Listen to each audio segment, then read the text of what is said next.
muchas gracias a todos ustedes por atender a esta sesión y por darme la oportunidad de platicar con ustedes. Acabamos de oír al secretario Faquiano ya una introducción al problema. Yo lo que voy a tratar de hacer es, pues brevemente, describir el tipo de actividades que hemos estado haciendo en el centro de estudios que tenemos, el Centro Mario Molina. Y tengo una presentación, a ver si podemos pasar a la primera lámina. Nada más quiero poner una muy breve síntesis histórica del problema de calidad de aire del tipo del que tenemos aquí en la Ciudad de México, que es distinto del, quizá el primer problema que dio origen a la palabra smog, que fue por quemar mucho carbón en ciudades como en Londres. Pero esto realmente empezó en Los Ángeles, ya en los años 60, una ciudad que tiene cosas parecidas a nuestra ciudad por estar en un valle rodeado de montañas, y lo que se descubrió ya en los años 60 es que esa nube café que se estaba ya viendo con mucha claridad tenía repercusiones importantes, y por cierto los primeros impactos que se observaron por Eric Agnew, fue realmente el descubridor del que inició todo esto, pues los primeros impactos no eran en la población, sino en la agricultura, en las plantas, todo, que son muy sensibles al ozono. Pero el hecho es que en Los Ángeles pudieron tomar muchas medidas ya desde entonces, y nosotros pues hemos estado aprendiendo qué es lo que ha tenido éxito en otras ciudades ya desde entonces. En la Ciudad de México pues también décadas después, estaba ya tan contaminada la ciudad, como saben ustedes, que sí se tomaron medidas importantes.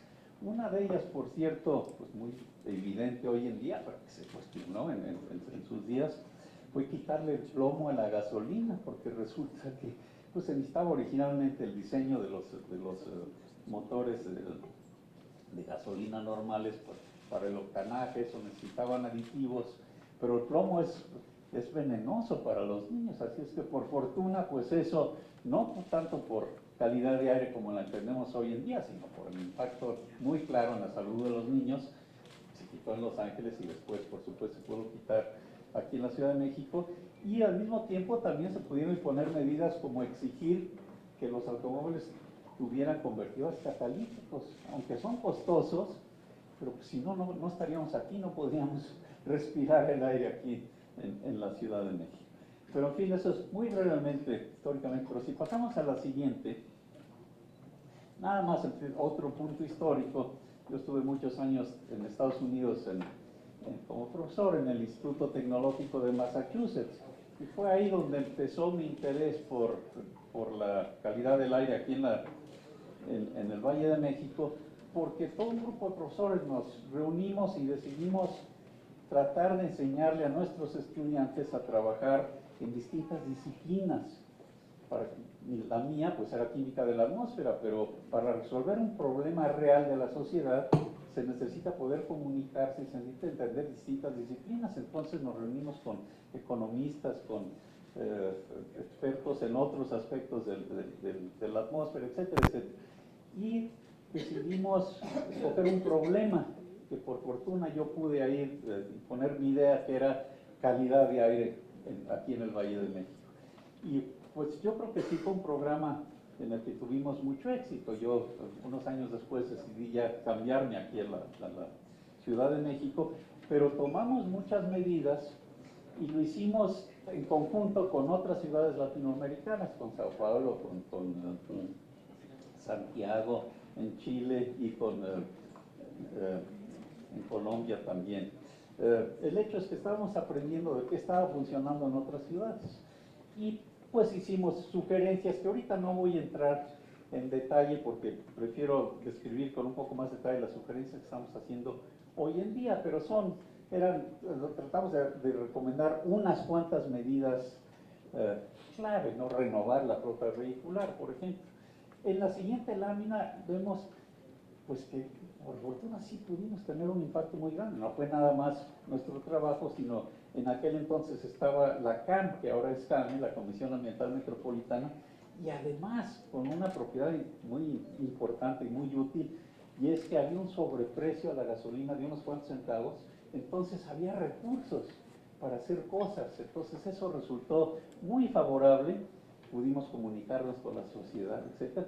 Y aquí vemos pues realmente un impacto muy claro en lo que era una de las ciudades más contaminadas del planeta. Pues en unos años logramos que eso se redujera de manera muy drástica. Lo vemos aquí en contingencias por calidad de aire en la Ciudad de México, cómo se han ido reduciendo. Aclaro que las contingencias es una manera pues de concientizar a la población. También se pueden usar, por ejemplo, como incentivos para la industria, para que reduzcan sus emisiones. Por ejemplo, aquellas industrias que sí ponen los equipos necesarios para reducir sus emisiones pueden estar exentas en contingencias de tener que parar sus actividades. Entonces, es el tipo de cosas que se pueden hacer. Hay limitaciones en cuanto a su impacto directo en la salud de la población, porque pues es muchas veces al día siguiente que no necesariamente se mantienen esas condiciones. Pero lo que quiero agregar aquí, que debí de haberlo hecho con la gráfica anterior, es lo siguiente. ¿Por qué está la sociedad dispuesta a hacer todos estos cambios? Pues para los que se requieren inversiones. Pues resulta que la sociedad sale ganando. Por un lado, por razones puramente económicas. Podemos hacer los estudios económicos de que por congestionamiento, por enfermedades, lo que le cuesta a la sociedad, etcétera, le conviene. Pero quizá todavía más son cosas que no se pueden medir en pesos y centavos con mucha claridad, y es calidad de vida. Y uno de los impactos importantes, por ejemplo, el que nosotros consideramos de los más serios, es la salud de los niños, su desarrollo pulmonar. Pues ¿quién quiere, si ustedes son padres de familia o si tienen nietos, pues quién quiere aceptar que los niños crezcan en una ciudad contaminada y que vayan a tener problemas todo el resto de su vida porque no se desarrollan bien sus pulmones? ¿Cuánto está dispuesto a pagar la sociedad? Ya no es una cuestión económica de pesos y centavos, sino es lo que llamamos calidad de vida. Pero en fin, vamos a pasar a la siguiente lámina, porque aquí lo que vemos es cómo se ha habido al mismo tiempo con las medidas que se han tomado, pues un avance impresionante. Aquí nada más medido en el número de días con concentraciones de ozono mayores a 155 partes por billón, que es lo que corresponde a los 150 puntos IMECA que disparan las contingencias hoy en día. Pero esto ha ido variando. Me acuerdo muy bien, como parte de nuestros trabajos iniciales, en un momento dado, cuando ya no había contingencias, pues sugerí, tenemos que bajar el nivel a que se disparan, no para que haya todo el año, sino unas cuantas para que la sociedad siga siendo consciente, siga concientizándose de que es un problema que hay que resolver, porque el riesgo es que la gente no ve el problema día a día, a menos de que en aquel entonces la historia, que hay dudas de que sí es cierta, de que se estaban muriendo los pajaritos por la contaminación. Si son cosas que pasan y se tardan días o meses en que sucedan, la gente muchas veces no está consciente del problema y por eso es muy importante comunicarse. Pero el hecho es que han bajado pues muy drásticamente el número de días con concentraciones de ozono que eran muy elevadas y era lo normal antes de que se tomaran todas las medidas de lo que estamos hablando. Y lo que es extraordinario es que esto ha podido suceder a pesar de que el tamaño de la flota vehicular se ha incrementado enormemente. Entonces, quiero resaltar que sí tenemos una historia de éxito, pero hemos aprendido y claro, nuestro objetivo es asegurarnos que esto no vaya a volver a subir, asegurarnos al revés, de que continúe mejorando la calidad de aire. ¿Sí? Y entonces es por eso, en la siguiente lámina,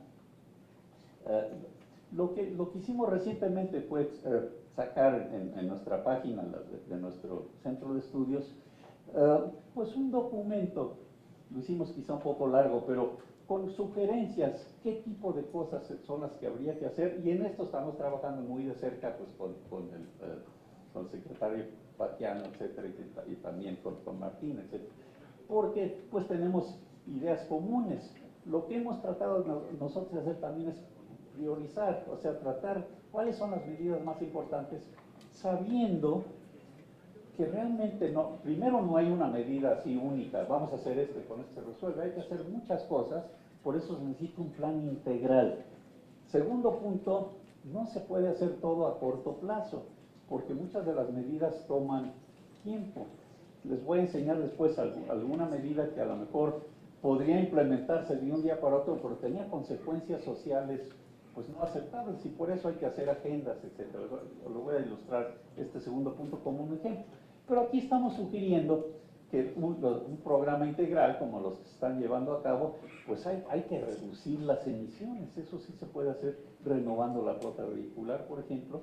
Pero otro punto, voy a elaborar en el primer punto, pero quiero mencionar aquí el 2, 3 y 4, que sí nos falta bastante para afinar las mediciones y la predicción de contaminantes. Es complicada la química de la atmósfera, la física de la atmósfera, y no tenemos suficiente información a veces cuál es el origen de los contaminantes.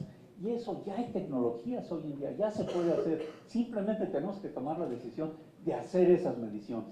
Y realmente no lo habíamos hecho con cuidado. Ese es un punto muy importante. Y claro, las contingencias, pues acabamos de mencionarlo, hay que hacerlo lo mejor posible, y las capacidades institucionales, comunicarle a la población pues por qué está sucediendo esto y por qué se toman medidas que pues no siempre son del agrado de toda la población. Pero vamos a pasar a la siguiente. Aquí lo que vemos es, para reducir emisiones, evidentemente lo que es muy importante es, si una buena parte de las emisiones vienen del uso de automóviles, y además el uso de automóviles causa otro problema, que es distinto, pero está muy correlacionado con calidad de aire, que es congestionamiento. Entonces, por fortuna, se pueden resolver las dos cosas simultáneamente, y el congestionamiento sí es importantísimo para que funcione bien una sociedad. Y tenemos ejemplos de algunas otras ciudades en el planeta que funcionan peor que la Ciudad de México, imagínense, donde la gente se tarda todavía más en llegar. ¿Por qué? Porque pues, no han enfrentado el problema del congestionamiento. Pero es una cosa que hay que anticipar, porque si no hacemos nada, pues lo lógico es que en cuanto siga subiendo el nivel económico de la población, pues siga aumentando el tamaño de la flota, y si no hacemos nada, pues en un momento dado vamos a pasar horas en tratar de llegar de un lado a otro. Eso hay que prevenirlo. Y una manera importantísima de hacerlo es mejorar el transporte público. Lo ideal es que sea suficientemente efectivo, rápido, aceptable, etcétera, para que aunque la gente, muchos de ellos tengan automóvil, que prefieran ir a trabajar en transporte público. Pero claro, para eso tiene que ser de primera, porque si no, pues no lo van a hacer, eso es el estatus social, etcétera. Pero para hacer esto, hay que, lo que llamamos promover el uso racional del automóvil, pero esto hay que hacerlo al mismo tiempo. Para ponerle restricciones al uso del automóvil, pues hay que ofrecer transporte público, porque la gente sí tiene que llegar de un lado a otro. Pero esto también lo copiamos de otras ciudades. En algunas ciudades se toman medidas muy drásticas, como en Tokio y en Singapur, etc. Pues comprar un coche cuesta el doble de lo que cuesta aquí en México, porque hay que pagar pues lo que es un impuesto o un cargo por el uso, por lo que le cuesta a la sociedad usar el coche. Y aquí no estamos subsidiando en realidad. Pero hay otras maneras de ponerle límites, lo estamos haciendo en parte aquí en la Ciudad de México. En los segundos pisos pues hay que pagar extra, por ejemplo. En Londres pues hay que pagar si se mete uno al centro, es el costo por congestionamiento. Entonces podemos ver qué está funcionando en otras partes del planeta y ver qué es lo que se puede adaptar aquí, pero sí tenemos que hacer algo pues hasta cierto punto de vista drástico, acoplado al transporte público, para resolver simultáneamente congestionamiento y calidad de aire, porque el congestionamiento evidentemente empeora la calidad del aire. Entonces, ese es uno de los grandes retos.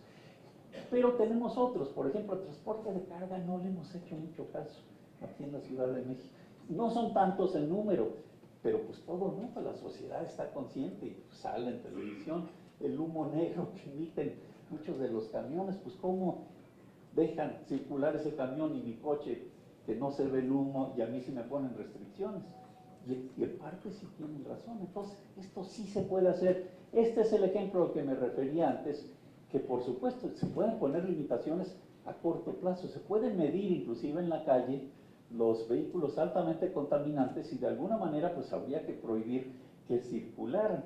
Lo que estamos sugiriendo es que esta medida no se tome de un día para otro, porque hay que reunirse pues con los hombres camión, con las empresas que tienen este tipo de transporte, para hacer un plan, pues sí, que ya es urgente, porque eso es altamente contaminante, pero para que puedan adaptarse y efectivamente pues cambiar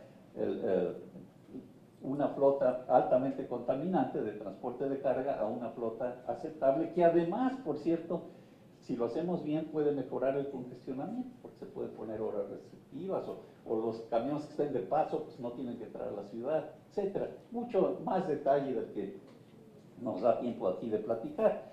Pero igual, la verificación vehicular, pues ya lo nombraba el secretario, aquí tenemos que asegurarnos de que sí funcione. Y sí estuvo funcionando hace años, cuando nosotros empezamos también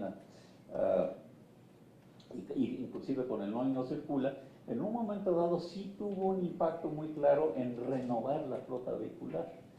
Pero si en un momento dado deja de funcionar por corrupción o por todo este tipo de ineficiencias, pues entonces, si no importa la edad del automóvil, pues entonces no es un incentivo para renovar la flota. Así es que eso es urgentísimo y por fortuna en los planes de Semarnat, etcétera, pues hay nuevas medidas tecnológicas para mejorar esto. Nosotros sugerimos que además de eso haya medidas pues como que son parecidas a cierto punto con el alcoholímetro, que ese sí funciona, pues sea quien sea que pesque en un alcoholímetro se lo lleva, ¿no?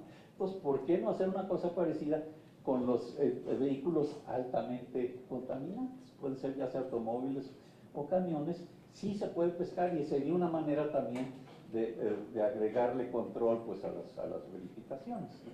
Porque siempre amanece.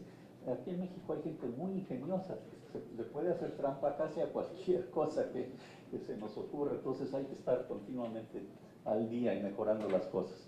Pero en fin, reducir emisión de contaminantes, expansión de la mancha urbana, eso es desarrollo urbano, ese es todo un problema también a largo plazo, pero muy importante, hay que empezar a atacar.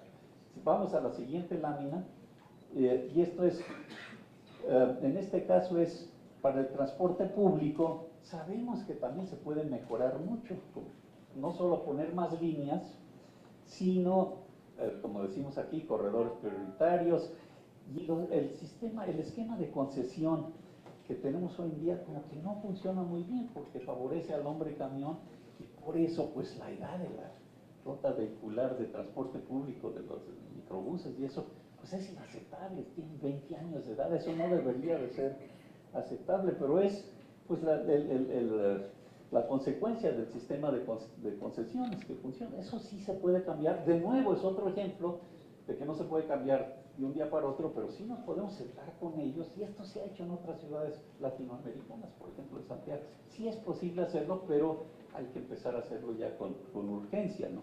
El cambio para que pues en unos meses o años la mejora sí sea muy clara, además por supuesto, de terminar y de continuar con las líneas que se han propuesto, que ya están aprobadas para mejorar el transporte público en todas las ciudades. Esa lista existe y aquí no la voy a repetir. Además hay nuevas tecnologías. Por ejemplo, ya es sorprendente, pero los camiones eléctricos, muy recientemente, pero ya son competitivos desde el punto de vista económico. Y esos pues no tienen emisiones contaminantes para calidad de aire que afectan el ozono o las partículas, ¿no? Entonces son cosas que si nos ponemos listos podríamos organizar de tal manera para no tener recomendaciones que van a ser obsoletas en unos cuantos años. ¿Por qué no nos adelantamos estando al día de lo que ya está funcionando en otros sitios? Tenemos ejemplos de otras ciudades donde ya se está haciendo esto, de nuevo, sin subsidio del gobierno, ¿no? Vamos a la siguiente lámina.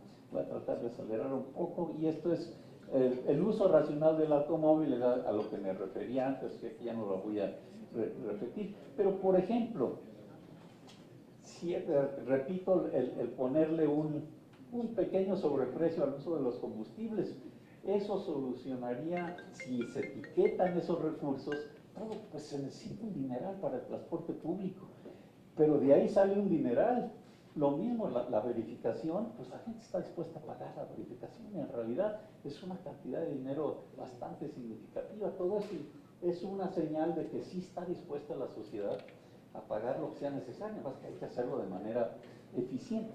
Sí se puede, si hay recursos y salen del mismo uso del automóvil, en este caso, o para mejorar el transporte público, ¿no?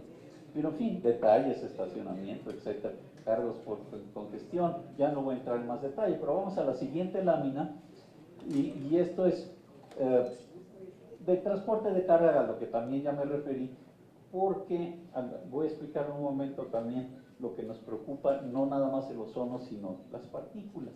Pero en este caso, nada más repito, resumiendo, que no le hemos hecho caso suficiente al transporte de carga y se pueden tomar muchas medidas. Una de las limitaciones es que para poner normas con las tecnologías más nuevas, que están probados en los países desarrollados, en muchas partes, sí se necesita combustible con muy bajo azufre. No porque el azufre empeore la calidad del aire, sino porque deteriora los equipos que se usan para filtrar, para quitar a las partículas. Pero ya se está importando este combustible, entonces estamos sugiriendo que por lo menos esté disponible en los corredores importantes para que las empresas que usan estos camiones pues estén dispuestas a aceptar las nuevas normas, ¿no?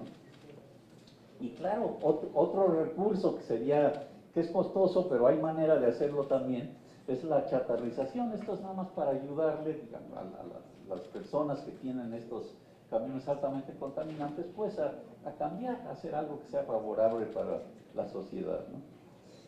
Vamos a la siguiente lámina, porque lo que quiero, ya el último punto que voy a hacer, realmente es que lo que nos preocupa mucho también son las partículas, porque en realidad desde el punto de vista de salud pública, esto es lo más preocupante, son las que penetran en los pulmones y son las que tienen impactos, pues, digamos, no aceptables.